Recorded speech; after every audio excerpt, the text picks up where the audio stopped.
Fallout New Vegas has been beat in many ways, as Abraham Lincoln, and even at level 1. But can you beat it as a sexist?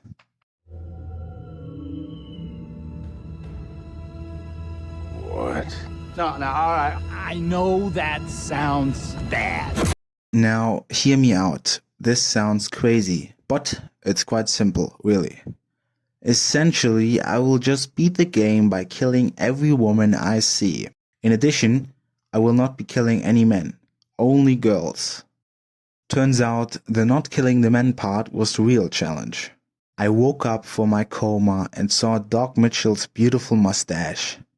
I called myself Mysoginist Mike and turned into this beautiful hunk of a man. It makes sense why the women are scared of this man. I assigned my special stats without much thought. Charisma didn't matter. Luck was for making caps in the casinos. Other than that, I just made a well-rounded character. My tag skills were guns, sneak and melee weapons, the latter of which I never even used. Sneak would be very important, since the only way to kill the women of a faction without all the men attacking you is to sneak attack them. I dropped everything from the DLCs. I felt like it was too easy with those items. I disabled hardcore as well, but once I left Doc Mitchell's house, I changed my mind and enabled it again. Misogynist Mike is many things, but he is not a coward.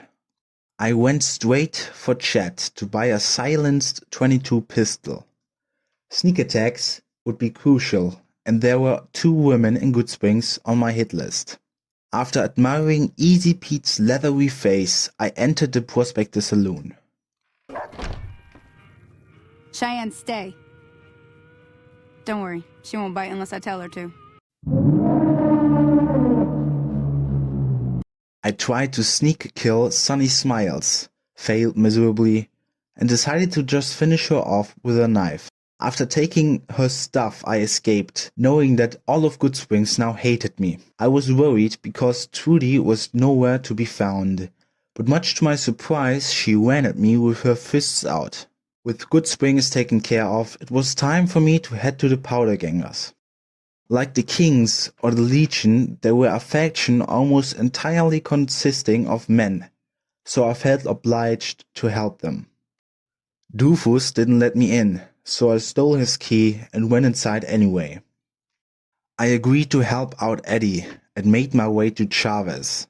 On the way there, I found out that skeletons could, in fact, bleed. I lacked the speech skill to talk him down, so I had to leave and level up first. Prim would be my next destination. On the way there, Four Eyes bothered me.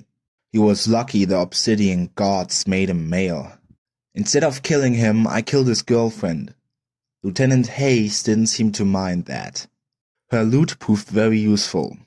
Most of the NPCs I killed in this challenge ended up being female NCR soldiers. I decided that, since all convicts were male, I wouldn't rescue Beagle. He would have to get himself out of that pickle. Instead, I went to the Mojave outpost.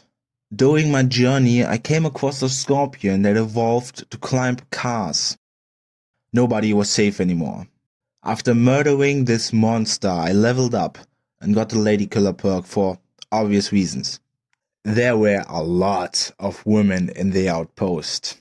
I think they might have sensed my ill intentions because they ran away screaming.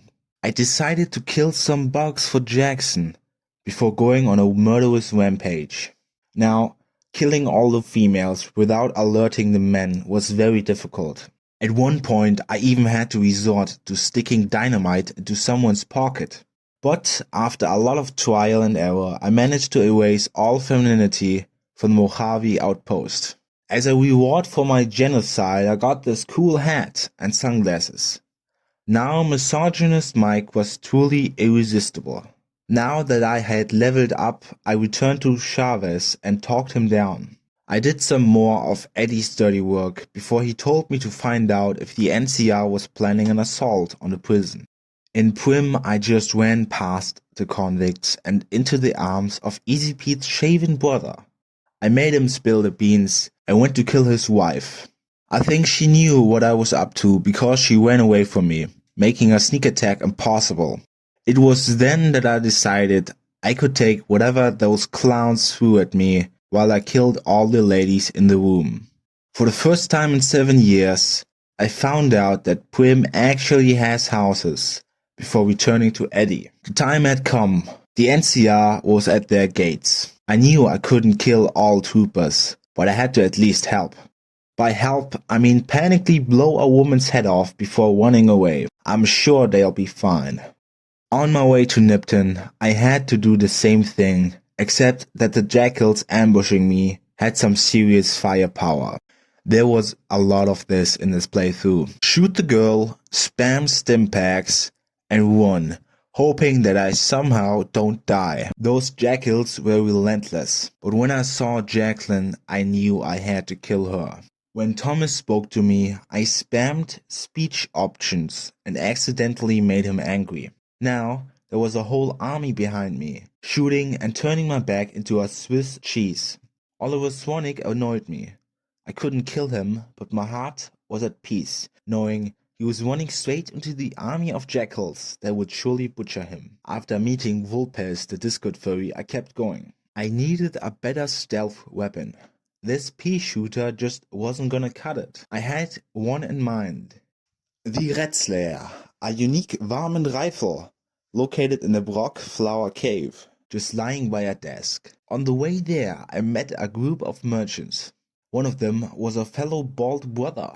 Unfortunately, there was a woman among their ranks, whose head I took off. Seeing Baldy attack me was a heartbreaking betrayal, but I understood. Inside the Brock Flower Cave, I knew that only mutated rats awaited me. This sounds easy, but they were some of the toughest enemies of the whole game. I swear I spent a solid 10 minutes just fighting the two guarding the Red Slayer. The fact I was pretty unprepared for this didn't help. I burned through the last of my stimpaks running away from those merchants. When I finally got the gun, I was faced with a whole new challenge. Every mutated rodent in that cave now knew where I was and headed towards me. I died countless times trying to run out of the cave. When I finally escaped, I was overjoyed, but then I met this Legion buffoon who called me a degenerate, which really hurt my feelings.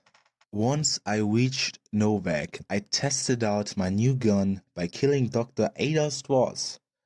It was amazing. It even had a night scope. I'm telling you now that this was my main gun for the rest of this playthrough. I talked to Boone for his quest. I had to kill I had to kill the bitch anyway, so it would be easy experience. You'll never believe what happened next. Turns out Baldy and his merchant had forgiven me.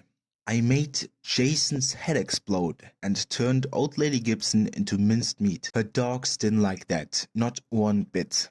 They were tougher than you'd think. While running for my life from the eyeless dogs, Malcolm Holmes came to my rescue. Well, rescue isn't the right word.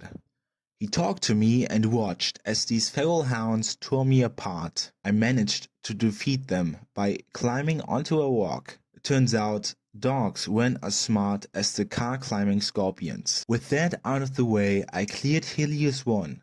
One of the soldiers told me to talk to Lieutenant Haggerty, even though I had just shot her in the head in front of his eyes. In Boulder City, I resisted the urge to shoot the memorial and went to solve the Great Khan hostage situation.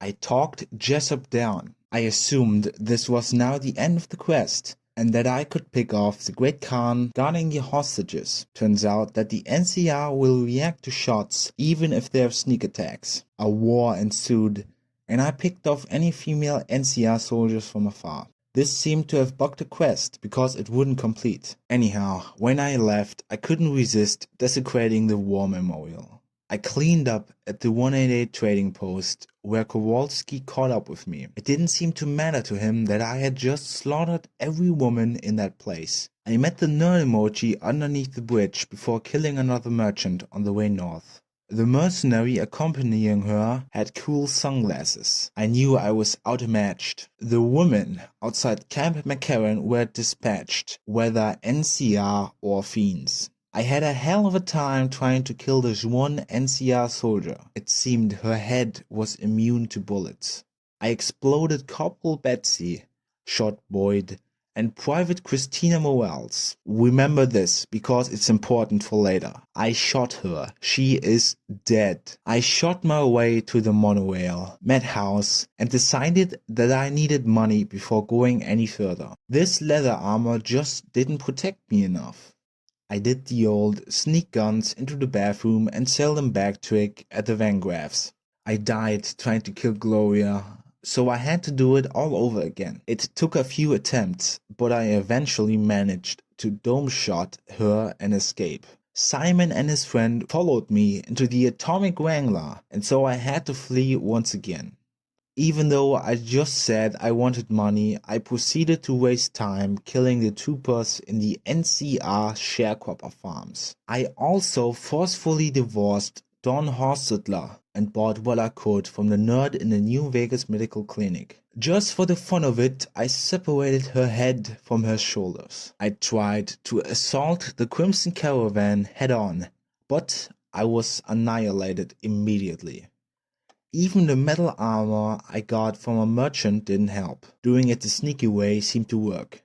I bought some stimpaks from Blake before sending Alice McLafferty to the afterlife, along with any other woman that dared to be inside my vicinity. Getting back on track, I finally gambled myself up to 6,000 caps before buying some reinforced combat armor. I went back to the Gomorrah to finish my business there. At first I took it sneaky, then I lost my patience. Sneaking around, waiting to be hidden just gets mundane, and so I ended up just shooting and slashing my way out. I finally dealt with Benny. I couldn't kill him, so I let him escape. I did convince him not to send his goons up to kill me though. Wolfman gave me his necklace, and I made my way to Cottonwood Cove. Considering they were canonically sexist, I figured siding with the Legion was the most sensible option. After dealing with the uglies near Camp Searchlight, I paused my game for, I kid you not, 2 hours. I don't remember what I did, but whatever I did, I'm sure it was very important. Anyway, I turned in some dog tags to this idiot and went to meet the Great Caesar. In his camp, I killed a slave, though in that case it seemed like I actually did her a favor. I met Mr. Clean and went down to his bunker to destroy the generators. I had Benny crucified because I couldn't kill him, and I was tasked to kill Mr. House. I didn't have the science skill necessary to hack into his terminal, so I went to H&H Tools to grab the special keycard. After this, I was in dire need of medical supplies. I decided to travel back to Good Springs to see if Doc Mitchell had forgiven me, but I couldn't find him. I couldn't find anyone. It was a ghost town, which was weird. I didn't kill anyone other than Sonny and Trudy. Back at the Lucky 38, I decided to kill Jane. She was a machine, but she was implied to be female, so that was all that mattered. I took Robert off of life support and returned to Caesar's salad. "Take care of the boomers," he said. "Geez, I have to do everything, don't I?" Before I did that though, I decided to heal up at the old Mormon fort shortly before sending them all to their makers. Well, the girls at least, but those made up a lot of the followers. I went to Mick and Ralph to sell some of my goodies, and outside I saw a thug who was oddly calm considering the game told me he was fleeing. Near the boomers I shot some junkies. Oddly enough, the NCR hit squad helped me. They put up a good fight, but they were no match for Mysoginist Mike. I met Grandma, blasted her away, and had a hell of a time killing Raquel. Now, here's the problem. I killed Raquel and Pearl, but I couldn't kill Loyal. I couldn't side with the boomers either because I couldn't spare Pearl or Raquel, so I couldn't join the Legion. I went into Yes Man's loving arms. At least now I could freely just waltz in, kill the women, and then ignore the faction. My first stop, the Ultra Lux. Like in the Gomorrah, I lost my patience quickly and started blasting. The gamblers at the tops didn't put up much of a fight. At the NCR embassy, I met the ugliest woman alive. Michelangelo's assistants were next, then Sarah from Wall 21. Can you tell I'm running out of ways to say that I killed these women? The Brotherhood. I met them, had them put a collar on me, and immediately told Dobson what was going on. I'd like to say that I stayed with him and defeated the Paladins, but I didn't. I used him as a meat shield while I escaped with my life. You might be saying, but the women in the bunker, well, at the time I couldn't recall there being any named women down in the bunker. Turns out I was wrong. But by the time I remembered this, the run was already over. I was in need of medical supplies again, and after buying Blake dry, I returned to Camp McCarran to buy stim packs. Remember Private Morales? Yeah, she was alive. I don't know how. I killed her. I even have it on video. I killed her again.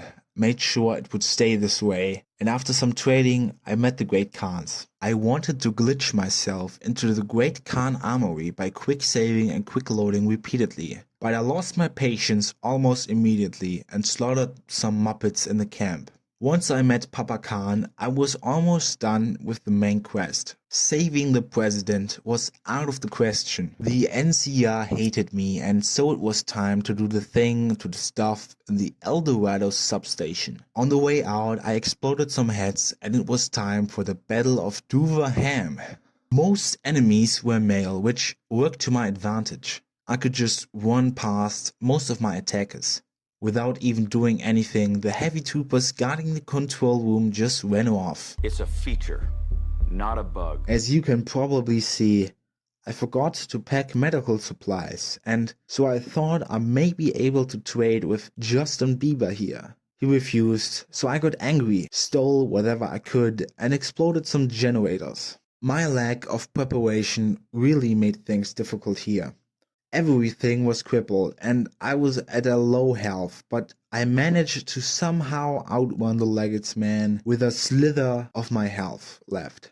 Seriously, if a bee stung me right now, I would keel over and die. Nonetheless, the Legate backed off. I saw this guy's cool dance moves and dealt with Lee Oliver. I even talked to all of his soldiers to make sure they were all men, which they were. So this was it. I beat Fallout New Vegas as a misogynist.